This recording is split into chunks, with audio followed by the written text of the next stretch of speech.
It did not take long at all for the Miami Dolphins to find a trade partner for 2018's first round pick, the 11th overall pick in the 2018 draft. And let's just start right there, because honestly, it's never happens where a first round pick in their second season is traded to another team. And it's not really because Minkah Fitzpatrick was a bad player, wasn't working out, had character issues. I mean, this is the rarest of rare. This is craziness in the NFL. And the NFL only continues to get crazier with their trades.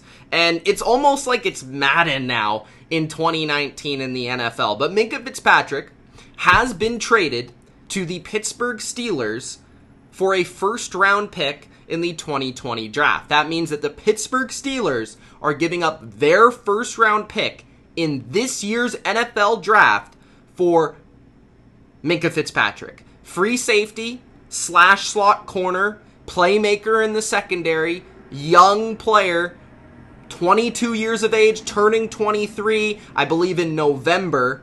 So a very young player, and a player that I really liked coming into the NFL through the NFL draft when he was drafted a season ago from Alabama. Now let's start with the player, Minkah Fitzpatrick.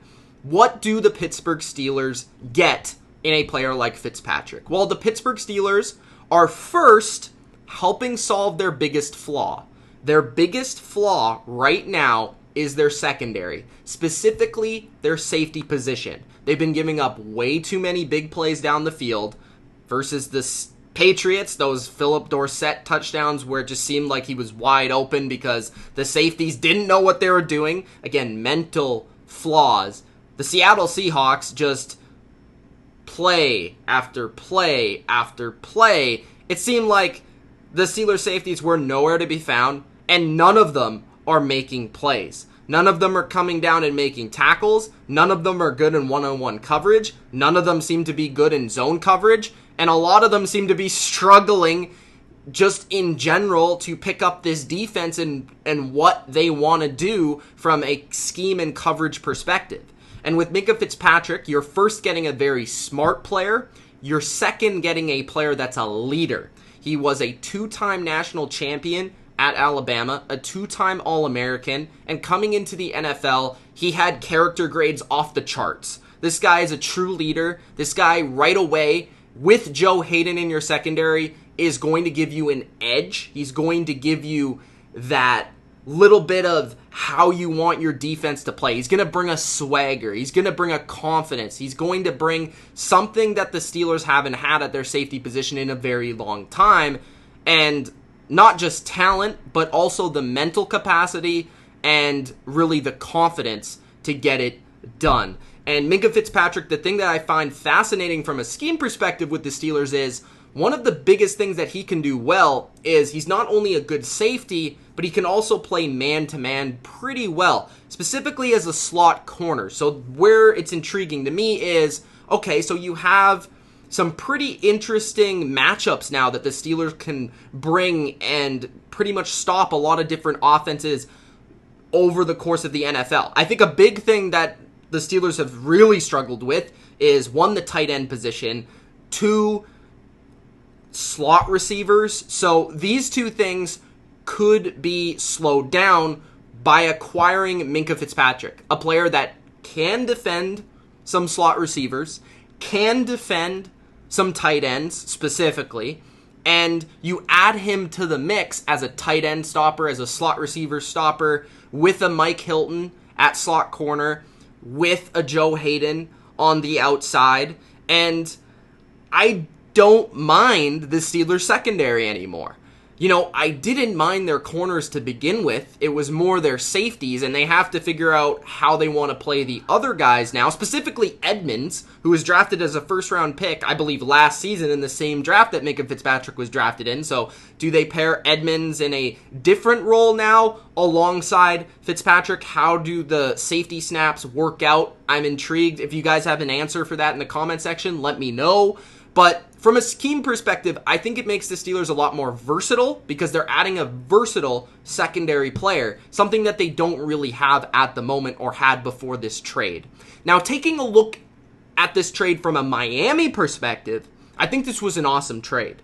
Now, when you look at it, the Pittsburgh Steelers, this was a bold move. I mean, yeah, Fitzpatrick's a good player. He's young. He's 22, as I brought up. He has all the character things that are top-notch. And the intriguing, interesting, crazy part of this trade is that the Dolphins traded a high-character player that doesn't really have any off-the-field issues in his second season. And basically the only reason to do it was because they're tanking and Fitzpatrick wanted to get traded. So it wasn't really the Dolphins wanting to trade him, it was more he wanted out. So the Steelers, they get a good player, but they're giving up a first-round pick in a season that they just lost their franchise quarterback, a Hall of Fame quarterback, Ben Roethlisberger, and now they're putting all the faith in the world in Mason Rudolph to get it done at quarterback because they don't have their first-round pick. A lot of people, including my friend who's a Pittsburgh Steelers fan, was saying, hey, maybe we'll get a top 15 pick. Maybe we'll get a top 10 pick now, and he was all excited about that. At the same time, he's excited to get Fitzpatrick, but I think it's kind of interesting to see what the Steelers are doing here and how much confidence they have in the team and how much confidence they have in Rudolph because they're betting on Rudolph and they're betting that Fitzpatrick will help fix their biggest flaw on their football team. Now, I still do think the Steelers have some other flaws on their team. I still think they could honestly use another safety.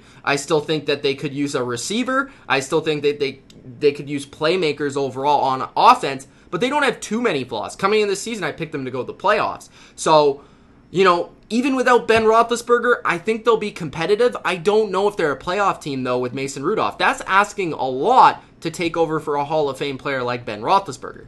Now, again, back to the Dolphins.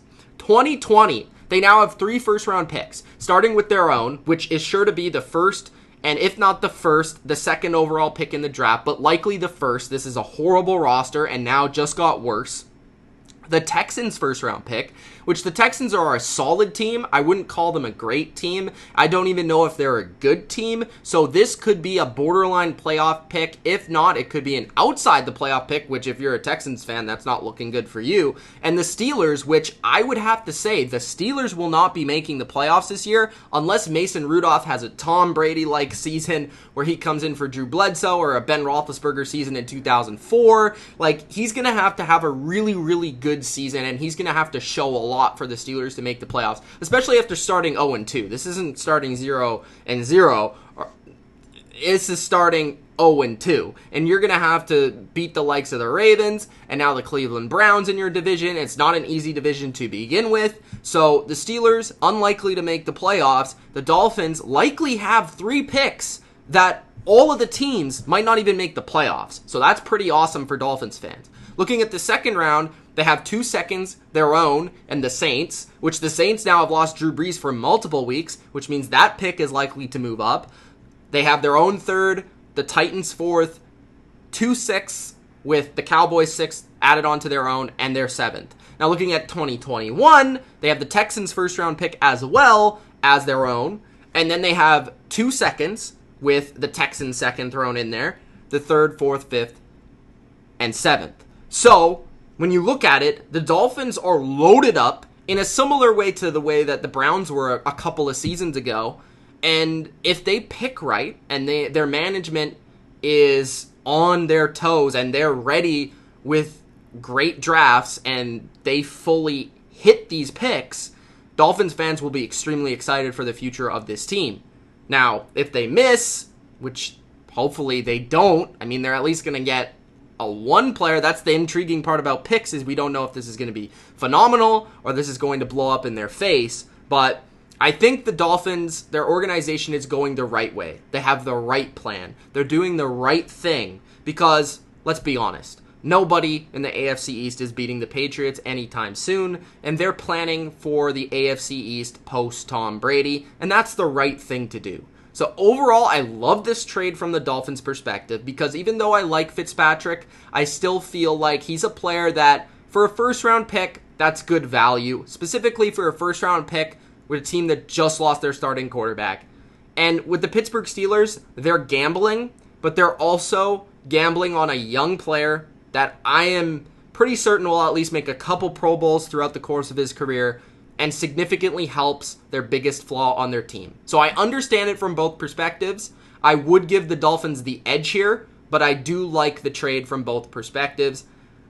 I do have to wonder, though, was it possible to get Fitzpatrick for a 2021 first instead of a 2020 first? Because then maybe you're potentially dealing with a better football team next year if you're a Steelers fan. But it is what it is. Let me know what you guys think in the comment section below. Minkah Fitzpatrick is now a Pittsburgh Steeler. Thanks for watching. Gronk spike the like button. Comment your opinion. It's Mitch. Peace out.